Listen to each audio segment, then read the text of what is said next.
Ah la vache. Mesdames et messieurs, bonjour. Dimanche matin, je suis encore en pyjama et j'aimerais vous parler de toutes les plus grosses erreurs qui peuvent être faites pendant une prise de masse. Parce que hier, je suis allé marcher avec des amis, une petite marche de 40 km parce que j'avais envie de me faire souffrir un peu et sortir de ma zone de confort. Et c'est vrai qu'avec eux, j'ai discuté de ce sujet. Et surtout avec mon collègue et mon ami de salle. Donc, je vais vous dire toutes les plus grosses erreurs que les gens font pendant une prise de masse. Et ce n'est pas les choses classiques, ça va être plus des erreurs assez basiques, mais qui sur le long terme, en fait, vont vraiment entraver votre progrès. Donc, on commence directement, le temps que je me réveille un peu.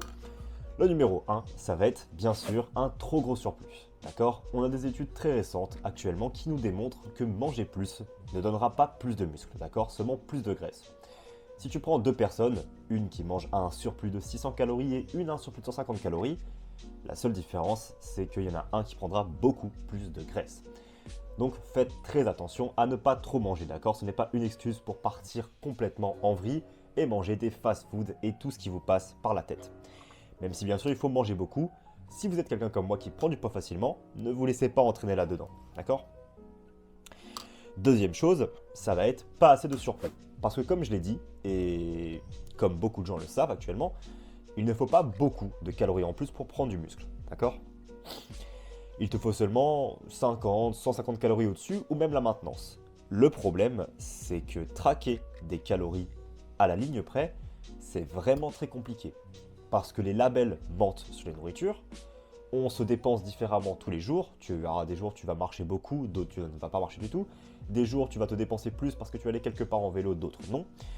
Ça, ajouté à beaucoup d'autres erreurs que tu peux faire pendant tes comptages, tu peux en fait arriver à 150 calories au-dessus, ce qui serait parfait techniquement, parce que tu prendrais juste du muscle et pas de graisse.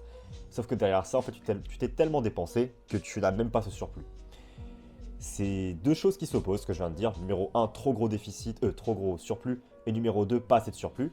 Mais c'est important d'avoir vraiment le bon juste milieu, en fait. C'est pour ça que je recommande aux gens de manger toujours 300 calories au-dessus. Parce que si tu es globalement assez actif, ça va bien fonctionner. Et ça arrive sur le tips numéro 3, qui permet de bien lier ces deux premiers tips, qui va être de s'il vous plaît, utiliser une balance corporelle. Traquez ce que vous prenez comme poids à la semaine. Pesez-vous une fois par semaine, pas plus, sinon ça sert à rien. Vous allez beaucoup avoir de fluctuations d'eau. Et voyez le nombre le poids que vous prenez par semaine. Si vous prenez plus de 0,5 kg par semaine, c'est généralement signe que vous mangez trop. Après, il peut y avoir beaucoup de choses qui font augmenter votre poids. Si vous avez pris de la créatine, vous allez prendre du poids. Si jamais vous avez mangé beaucoup de sucre, vous allez prendre du poids parce que votre corps va garder beaucoup d'eau. Ne vous fiez pas totalement à ça, mais plutôt sur la période de 3 semaines, 1 mois. Si vous avez pris plus de 2 kilos, c'est mauvais signe et c'est sûrement signe que vous mangez trop. Si jamais vous avez pris moins d'1 kilo, c'est signe que vous ne mangez sûrement pas assez. D'accord? C'est aussi simple que ça. Le quatrième tip que j'ai, c'est partir d'un trop gros pourcentage de graisse. Idéalement, quand tu pars en prise de masse, tu veux le maintenir le plus longtemps possible. Parce que c'est quand tu manges en surplus calorique que ton corps récupère mieux, performe mieux et est meilleur en général. Donc le plus longtemps tu pourras rester dans ce surplus, le plus longtemps tu vas progresser. Et donc si jamais tu commences en étant déjà plutôt gras, tu vas vite arriver à un moment où tu n'aimes plus ton corps et tu as envie de perdre du poids. Donc généralement, je conseille toujours aux gens de toujours perdre du poids avant de commencer une prise de masse, parce que ça te laisse une plus grande marge pour, par exemple, si tu fais une erreur et que tu prends trop de graisse, pour pouvoir garder longtemps une prise de masse au minimum 4 à 5 mois, d'accord? Faire des prises de masse de 8 semaines, ça ne sert à rien, votre corps a à peine le temps de s'adapter au volume, 12-16 semaines au minimum. Numéro 5, ça paraît bête, mais c'est vraiment classique, c'est ne pas traquer ce que tu fais à la salle.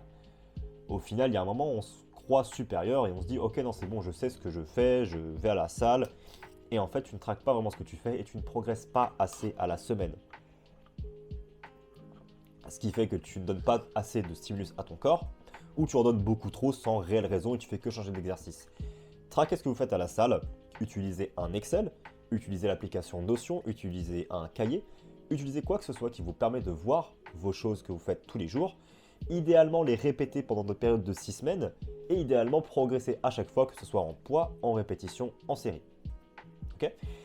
C'est super important, ça s'appelle la surcharge progressive. Si vous ne le savez pas déjà, la surcharge progressive, c'est rajouter de l'intensité chaque semaine ou toutes les 2 semaines à ce que vous faites pour que votre corps ait un stimulus plus haut pour progresser.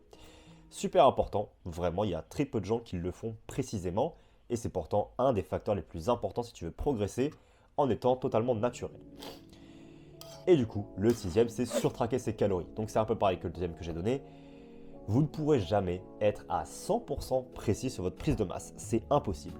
Les labels menthe, les cuillères d'huile que tu peux mettre, les cuillères de beurre que tu peux mettre, la graisse que tu peux mettre dans tes plats, a un taux d'évaporation et est très dur à traquer. L'activité que tu fais tous les jours est très dure à traquer. Ton activité métabolique aussi interne peut varier d'un jour à l'autre. C'est-à-dire qu'il y a une journée, tu vas brûler 100 calories de plus qu'une autre sans aucune raison réelle. Donc tu ne peux pas traquer précisément tes calories. Le plus important, c'est d'avoir une moyenne et de regarder le poids que tu prends à la semaine pour ajuster cette moyenne. Ok ? Tu ne seras jamais précis à 100% et c'est généralement pas conseillé de manger pile les calories dont tu as besoin. Donc si tu as besoin de 2600 calories par jour, pile 2600 calories, généralement, tu risques d'être en dessous.